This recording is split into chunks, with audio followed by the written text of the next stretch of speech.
People love to talk about the New World Order. They throw about the term all the time, New World Order or NWO. What is it? In its simplest form, it's basically two things. It's a world without God, and it's a world without reminders of God. One person who got deeply into the concept of a new world order was an occultist named Manly P. Hall, or Manly Palmer Hall. Do you want to know what the King James Bible has to do with the New World Order? Hi, I'm David Daniels from Chick Publications. Manly P. Hall wrote books on all sorts of mystery religions. 47 years after he wrote a book on Masonry, he was made an honorary 33rd degree Mason. In addition, 33rd degree Masonic President Franklin Delano Roosevelt loved the guy and his occultic NWO teachings. This guy had some major connections. But even I was surprised at a quote a brother in Christ sent me. Take a look at this quote from right here, Manly P. Hall. Do you see all these right here? Take a look.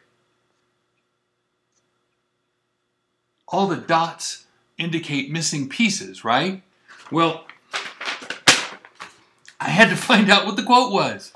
And so I couldn't find it online except in little snippets. Here, I took pictures of the little snippets here.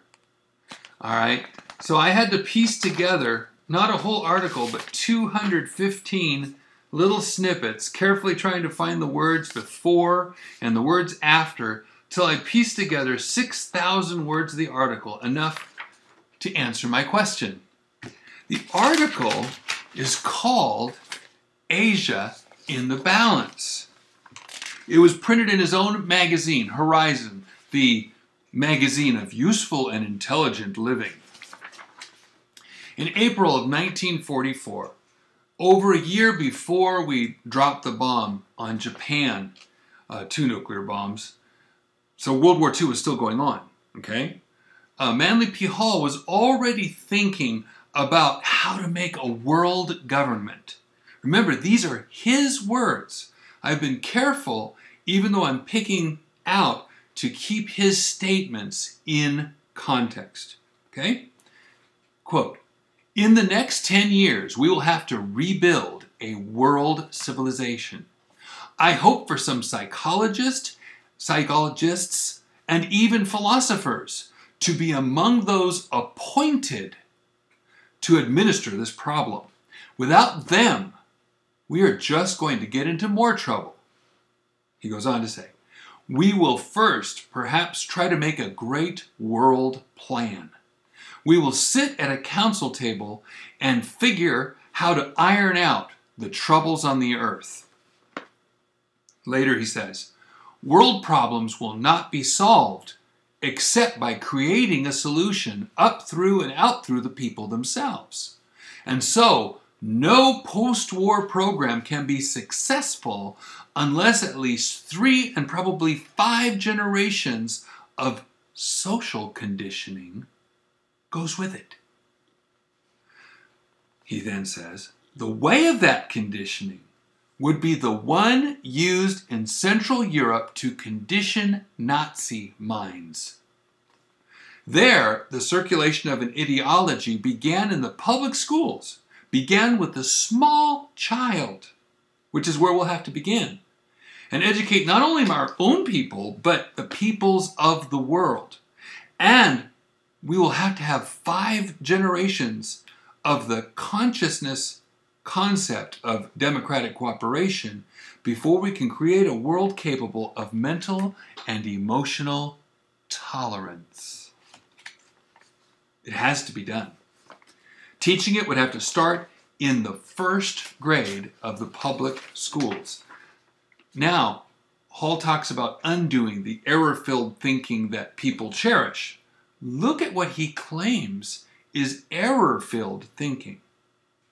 Quote, To make things right, we will have to undo much that is cherished error. The problem of revising the Bible shows how difficult it is to do this. For the last 100 years, we have been trying to get out an edition of the Bible that is reasonably correct, but nobody wants it. What's wanted is the good old King James Version, every jot and tittle of it, because most people are convinced that God dictated the Bible to King James in English. Okay, never mind that he totally made up a false teaching in order to slam the King James Bible believers. Note what he said.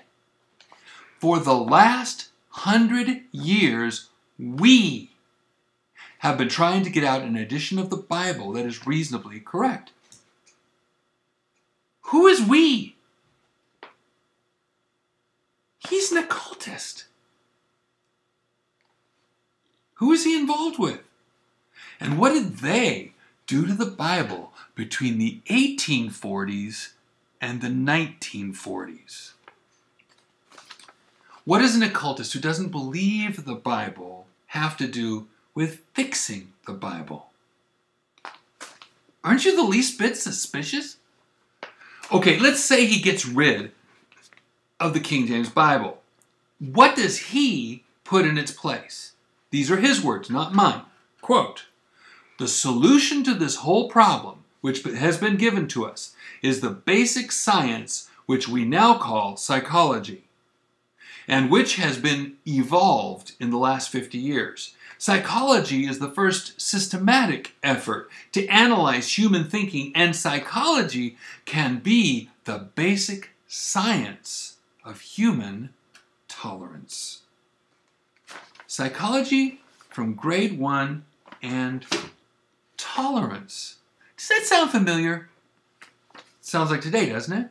But why pick on Christians? If you want a new world order, Hall is right. You need people who are conditioned for that kind of a world government like the Nazis conditioned the German people. For this kind of tolerance, you need people who will go with the flow, follow the ideas, flow with the tides, so to speak. But Christians are like buoys. They're big, bright markers. And a buoy is always anchored to something. Well, Bible believers, according to Manly Hall, are anchored to what? The King James Bible. Every jot and tittle of it. 1944.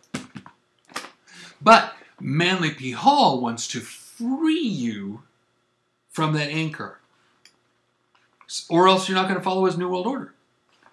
Okay, in his Students' Monthly Letter, right here, in his Students' Monthly Letter, 4th year, letter number 12, he has this to say about what he wants to free the Bible believer from and to. From the Secret Doctrine of the Bible, Revelation of St. John, conclusion, page 8. Examine several versions of the Christian Bible, as, for example, compare the King James Version with the modern Revised Edition, that's Westcott and Hort, and a recent publication, The Bible as Living Literature, we now call it the Living Bible. Consider the polyglots and get a parallel Greek-English text. You will make many interesting discoveries. And he goes on. We will discover numerous errors and alternative renderings and slowly recover from the infallibility complex from which so many Orthodox Bible readers seem to suffer.